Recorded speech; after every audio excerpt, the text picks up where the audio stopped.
Welcome me on the show. 360 Sport on Trust TV. Adeni Ajishafe. Fantastic performance from the visiting team there. Barcelona able to do it against Paris Saint-Germain at Parc des Princes, where they won that game 3-2. Good one for the Barcelona team, young, energetic team, and they were able to do the business of beating PSG there. Despite all the efforts to see Kylian Mbappe, he couldn't just muster a goal throughout that particular encounter there. Well, we'll be taking you through some stories before we actually unveil our guests in the studio. Quickly, let's talk about Champions League. UCL first leg.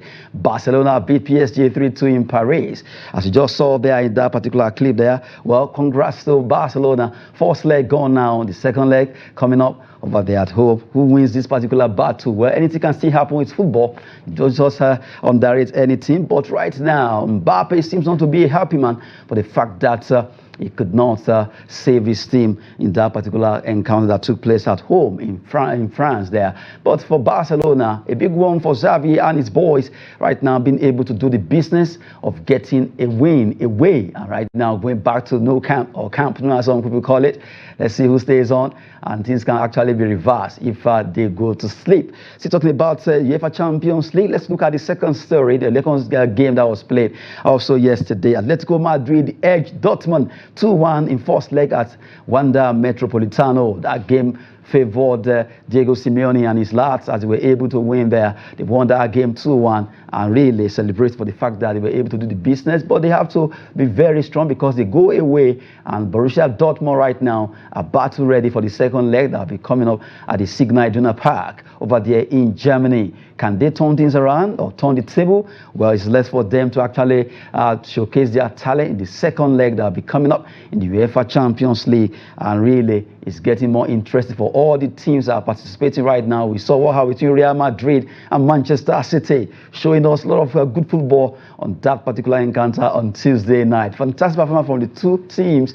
I will continue to give you more concerning football when it comes to Champions League. All the big teams are battle ready to see how they do well in the second leg of this competition. But for yesterday, it ended in favor of Barcelona and also Atletico Madrid. Just to give you updates concerning that particular stories or that particular event yesterday. But right now, let's come back home and talk about our own beach soccer. Is taking place in Kebbi, that's Kebbi State. And right now we look at the result. 2024 Nigerian Beach Soccer League Match Day 1 result. Anambra Warriors Beach Soccer defeated Jigawa Golden Stars Beach Soccer team 5-1. They really did well against Jigawa Golden Stars. Kebbi Beach Soccer also they walloped Marco Patigi Beach Soccer 6-0 in their own game. That was the Match Day 1 result. And the third game that actually happened yesterday had to be between Kada Beach Soccer versus Kebbi United Beach Soccer. They lost against Kada Beach Soccer by 1-5 in that encounter. Two teams from Kebbi State, Kebbi United and Kebbi Beach Soccer. Well, a big one coming up in that's the Nigerian Beach Soccer League being run over there in Kebbi State, and a big one really because today matches will be coming up. Let's look at it. Games that will be played today. They have Anambra BSC. That's an earlier game anyway. Kebbi United Beach Soccer. Marco Patigi against Kada BSC. The Beach Soccer against Marco Patigi. That will be evening, and then Kebbi United against Kebbi Beach Soccer. That's a home derby between the two. Well, we just let you have a feel of what's happening concerning this. Kudos to Kebbi State government being able to put up this particular league, and it's really running. Anambra Beach Soccer, Marco Patigi, Jigawa Beach Soccer, and two teams from Kebbi State also running, gunning for the first position in this particular beach soccer league. Good one for the fact that we can talk about Nigerian Beach Soccer League that really is ongoing in Kebbi. We continue to bring you much more concerning this particular competition as it unfolds in Kebbi State. You can see how happy the players are there on those Sunday pitch where they are playing those games. They are a good one for them. As I said, continue to give you much more concerning the Nigerian Beach Soccer League ongoing in Kebbi State. Well, we'll be giving you all those stories quickly. Let's come back and talk about the students will be resuming school very soon. And you know that a lot of Nigerian stars actually started sport from schools, secondary school, primary school, university, Nuga Games, Nipoga Games, and all of these actually started from the grassroots, from the lower level, the secondary school, the primary school. And that's why today, just to let our parents know that they need to allow their words to go into sport. sport. We have someone who has really pushed for the support and growth of sport in Nigerian schools across Nigeria. He has been in sport as a handballer, and right now he's really pushing to make sure sport goes better and also further in the world of Nigerian sporting movement. Because if you look at it, a lot of times we always want to leave this thing for government, but we need to work together as a team to get Nigerian sport developed. That's why we have Richard Agbonifo here, President, Hand to Hand Sport Foundation, who is here to talk sport with us, although focusing on school sports and education there. Well, good to have you, Richard Agbonifo. Thank you for having me. It's always a pleasure. Yes, while introducing you, I actually mentioned that we've seen a lot of Nigerian stars. Yep. Toby Amushon, before she became a star, she was running for a secondary school in Ijebu-Ode. We've seen Olofijano playing for his school at Atletico University, Lautech. We've seen so many Nigerian stars being discovered either in Nipoka Games, that Nigerian Polytechnic Games, yes, Nigerian University Games, secondary school, primary school, Principal's Cup, all these competitions, yes, where a lot of talents are being discovered because they have that avenue to compete. Yes. Well, without not wasting much time, is there still future for sports in Nigeria with the way it is right now? The way it is right now, it's the way it is like we have seen, football is like the major sport in Nigeria, and then there are other sports also in Nigeria that we have to also try to improve, and that is what I'm trying to do. The thing is that there is still hope if we all decide to say, okay, let us take these kids and give them the training they need. They need competitions, regular competition. And if they have regular competition, they can be able to compete with other countries, with other states. They can be able to improve. And that is what most kids don't have. And that is what we are trying to do in Hand to Hand Foundation, to give these kids, not just the training kits, but also for the future, regular training competitions for them to be able to fight against each other in sports-wise and try to compete and improve. And that is one of the only ways we can do it. We have to have regular competition and train the coaches. We have to train the coaches who can in turn train the players. And this has to be done regularly, not just once or twice. It has to be done regularly because no matter what sport we are doing, all sports improve. So as they improve, we have to improve with it. So that's what our foundation is trying to do for these kids. Now, as you actually mentioned, kids, it's just primary, secondary school? Yes, exactly. It's just primary, secondary school. We help these kids. Also, we give them scholarship, education scholarship, till the end of the secondary school level. And when they have the scholarship, we also try to help them to do sports also. Give them transportation to go to sports, give them canvases, socks, jerseys, and always regularly help them with transportation to be able to go to training. Now, when it comes to sports, I know you play handball. Yes. Is it because you were a former handballer that actually brought that particular passion to support sport, or just because even if you had not been a handballer, yeah, you could have still promote sport? Where is the passion coming from? It actually came from the fact that that is also the first point. I knew how I was lucky to be able to play professional handball in Germany. I was lucky to be able to play handball so far. Most kids don't have that luck. So we have to create that environment for them. I came here, I watched a handball competition here, and I saw so many talents. And I asked myself, if these talents were playing in Germany, I have played in Germany. I'm not the best player. I know there are other good players here in Nigeria. And I saw that these players, if they were playing in Germany, they would be in the top league. But there's no way to get them there. There's no way to give them training. There's no way to create that awareness. And my foundation, what we're trying to do now is get Germany and Nigeria together to try and help the players, not even help, I'll say use, because these players are good. So we have to organize friendly matches between Germany and Nigeria. They come here, we go there, and then that is just the first way to do it. So it's going to be a collaboration, and that is how we're going to try and bring back that energy to help players who are very talented to be able to not just go out, but also to be able to do their sport also in Nigeria. Okay, well, we've been talking with Richard Agbonifo, really school sport development. The kids will be resuming soon, and you can see them running there, always happy to compete in different sports.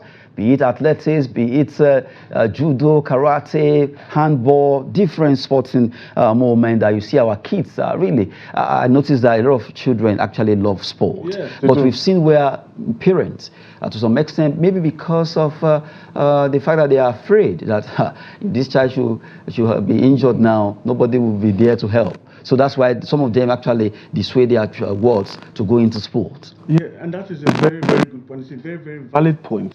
And that is why we need not just the private Nigerians or a foundation like mine to help these parents. Because what we say to them, say, okay, let your child do sport. We help them with kids, help them with training. Like you said, if they're injured. That's why we need the government also in this case to help out, create this avenue for these players so that when they are injured, they are also helped. It will not take much for the government to help these children or help these parents. And if they do, everybody will be happy. These kids will be happy. They will be off the streets. They say the idle man is the devil's workshop. They come from school. They don't do any other thing. Maybe they go out and hawk. We're also trying to help them to get out of that, but to give them that sense of pride, sense of I can do something. And many of them are talented. In all Nigerians I have seen that have been playing anywhere else in the world have always excelled because they have that training. And if we have that training in Nigeria, that would be very, very good. Now, talking about training in Nigeria, we know that most schools don't even have the facilities for these sports. What's Hand to Hand Foundation trying to do to see how, because it's not just about, you mentioned socks, kits and everything, but at times when you don't have a playground, a sport playground, when you don't have a pitch, where do you do the sport? Maybe that's where the government has to come in, right? But what about the private schools? Government will not do that for the private schools. No, they will not do it. The private schools have that. They have that already. Okay. They have that. So the public schools don't have that. So that is where I said, okay, I cannot do this alone. They have to talk to, for example, UBEC, NSSEC, or the School Sports Federation.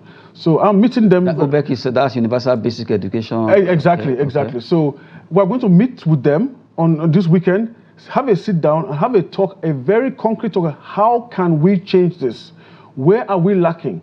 What can we do? But we're not going to leave it all on us. We're going to talk about how can we work together and improve it. Some of this, most of these private public schools, they have these amenities, but they don't being taken care of. So what we have to try and do is refurbish them, refurbish this thing, and say, okay, we are going to refurbish it. We have to maintain it.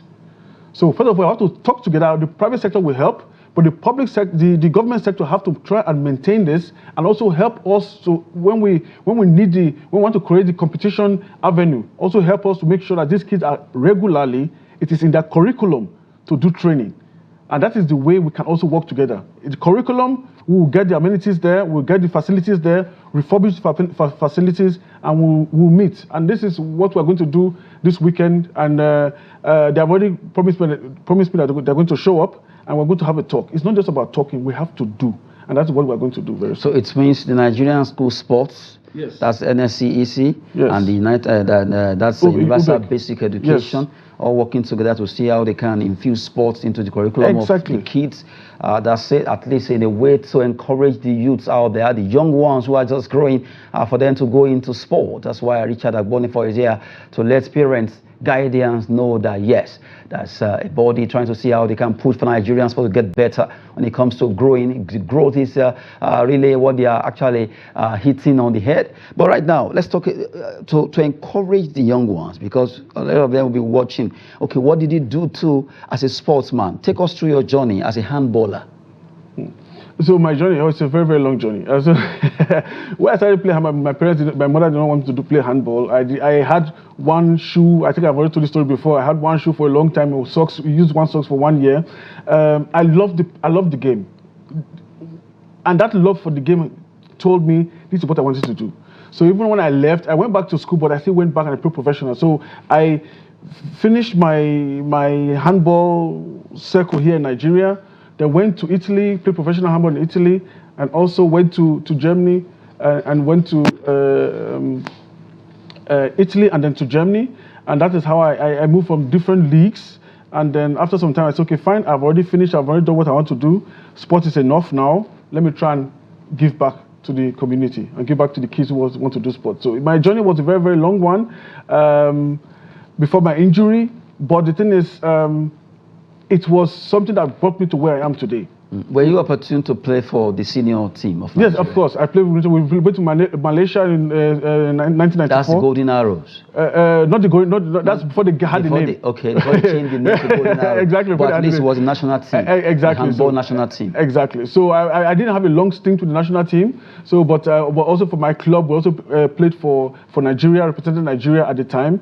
So there are different ways. At the time, it was done differently. When a club wins a Division 1 league, they represent Nigeria. They took other players also, and it's also there is a national team. There's a national team that represent Nigeria. So things have gone a long way now, and which I think is very, very good. They have a name, and if they have good players, they get these good players into this team. So I've had a short time in the professional career, but it was a wonderful one. Okay, now looking at this, because we know that a lot of parents who really, because they've seen how lucrative sport can actually be. It's business, as we always say.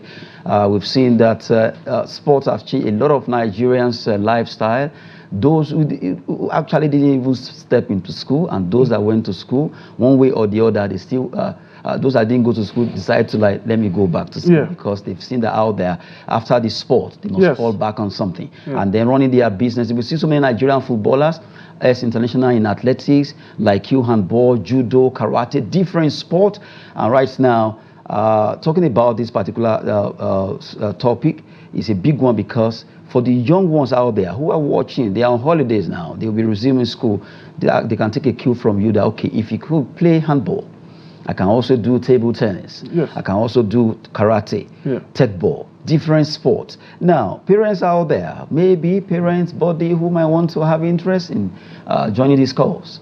The thing is, we are open. We need people to join this cause. We cannot do this alone. We need more members to join this cause. We need more influential Nigerians. We need all Nigerians to help us join this cause, because together we can do it. Individually, it's going to be difficult. But if we do this together and say, okay, let us get our kids, get them educated and get them into sports, we can do both. And the best way to do it is to do it in a very, very young age. Not like me, after I finished my sport and went back to school. Let us do it at a young age, let them go to school, so that when they now play professional later in future, they will now know what to do with their money. Because we know a lot of athletes who are rich, they have done their professional career, after they finish, they're broke, because they don't go to school. So that is what we need these kids to do this, and we need the parents, we need the government also, we need everybody to join us. We know what we can do about this. If it's just to talk about it, they need advice on how we can do this. Let's talk about it. Hand to Hand Foundation is ready to talk to everybody. And anybody who wants to join us, just give us a call. We will talk to you. You join our cause, and we will make this thing better. The more, the merrier. Now, talking about joining, I remember there was a time you brought some kids from Germany. Yes. For the kids that has to play handball. Yes. Is it only handball that you actually focus on concerning that with the bodies in Germany? No. It's all sports. For example, now we have also taken on to boxing. We're going to also meet the boxing kids while I'm here in Abuja. Athletics and handball. These three sports is what we're starting from. We don't want to just rush into all the sports. Okay, athletics, handball, boxing. Boxing right now. So we know, athletics is a very, very broad. So it's not just one track and field, high jump. There are different things there. So that one is also very, very big. So athletics, handball, and boxing. We are going out of football. Football is already something big in Nigeria. There are a lot of people doing it, and there are other ways people can get into it. But we also have boots. We also have boots donations. We are going to give to footballers. We are just going to give it to them and say, okay, you want to play football? Here at Boots, we'll help you with that. But we're not going to take football into the foundation and say we're going to be helping football. We have just handball, athletics, and boxing right now. Now, talking about these three sports, they have federations who actually govern the activities of that particular, or administer those particular sports. Yes. Your relationship with them, so that everything can go smoothly? We have a good relationship. For example, for the handball federation, I already know them already, so we have a good relationship. They are proud of what we are doing. They are trying to assist also what we are doing. Whenever we have competitions, they give us the facilities free of charge to do it, and that is something I feel very, very good for. Athletics. We also, my secretary in the foundation is also part of the athletics federation, so we also have a connection there. Right now, we're just talking boxing. We're working on boxing. We've already seen all these kids who are boxing, also from the streets, also who look talented. we're also taking on them also, and we're going to start working on boxing now and try and see how we can help them also. Now, when it comes to sports, really, Nigerians are really talented. We saw what the boxers did at the African Games, Yes. how they won Yes. about eight medals. In fact, they competed in 10 categories. They won 8. Out of it, gold, about 7 gold or thereabout. No, 6 gold, 2 silver. Yeah. And that was fantastic. And now, looking at the fact that organization is trying to push for the younger ones who are just coming up to see that they can go into sport, Yes. that will actually add a plus to it. You have just joined us. We've been talking with Richard Agbonifo, president of Hand to Hand Handball Sports Foundation, where they are pushing to see how the kids, secondary school, primary school, can go into sport and also combine it with education. Who knows? No one can actually tell if they will be in the white-collar job or actually use sport to also make a living for themselves. After all, JJ Okocha never knew it was going to be football. He just loved playing football. You look at Tobi Amuson, Ese Brume, all of them, bless your Kagbari, the likes. Today, they've been able to use sport to earn a living and also become star for themselves and also making Nigeria proud. The green, white, green flag is always hoisted anytime we win and also do well. Right now, before I let you go quickly, when it comes to Nigerian sport, we know that funding has been the biggest one so far. How has it been running this? Because we know it's not easy getting all these things together to run it. So the funds we have been getting right now have been from Germany. The donation has been from Germany. We organize different kinds of events in Germany to get get our funds. We have members who pay Nigerians or no, in Germany. Okay. In Germany. Right now we don't have anyone in Nigeria who is supporting. That's why I'm calling for Nigerians to join us. We need Nigerians to join because they know what we are going through in this country. So they know how they can really help. They know if we are really doing something, because we are really doing something. So till now, all our funds we are getting us from Germany, from the German companies, from German schools, from German teams. That's where we're going to get our funds. Or even from we organize music concerts where we get also donations from music concerts, or we organize donation runs where the people come and run and make their donations. So that is how we make our money from Germany. But we need from Nigeria. I know that Nigerians, I know things are hard right now in Nigeria, but we should imagine the kids. The kids are the future. If we can get these kids in the right place, I know it might be so. It might already, for most of us, it's already past. But these kids still have the future. So we need Nigerians to join us, help us with the funds, help us with the connections, help us with the outreach to reach more people, so that we can help these kids. So that is what I'm asking for Nigerians right now. A big one there with Richard Agbonifo. Our youth can actually go places. We've been talking concerning sport development in schools, combining education with sport. And really, it's something that needs to be done, because if you really want to grow or get net set of Nigerians to do well in sport, we need to start now by making sure secondary school, primary school pupils or students are into sport. A lot of talented ones are out there. They need to be discovered. And that's why we brought him in, to actually encourage and inspire so many young ones out there who are watching, who will still watch on our social media platform, to see that, yes, parents' guidance, we need to allow these kids to go into sport and also support them one way or the other. That is why he's here. We want to appreciate your time with us, Richard Agbonifo. Thank you very much for having me. It's always a pleasure. A good one there. And before we go to transfer gossips for you, let's quickly look at this. Arsenal and Chelsea are closely monitoring Brentford striker Ivan Toney, a player that has really gotten so much accolade from different clubs. But Chelsea and Arsenal are looking at him. Let's see what he will be landing next season. And the last one has to do with Graham Potter. Graham Potter could take over at Old Trafford if Manchester United sack Eric Ten Hag.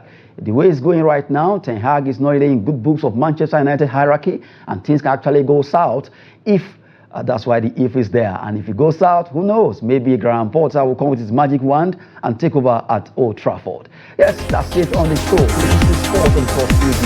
I'm Atletico.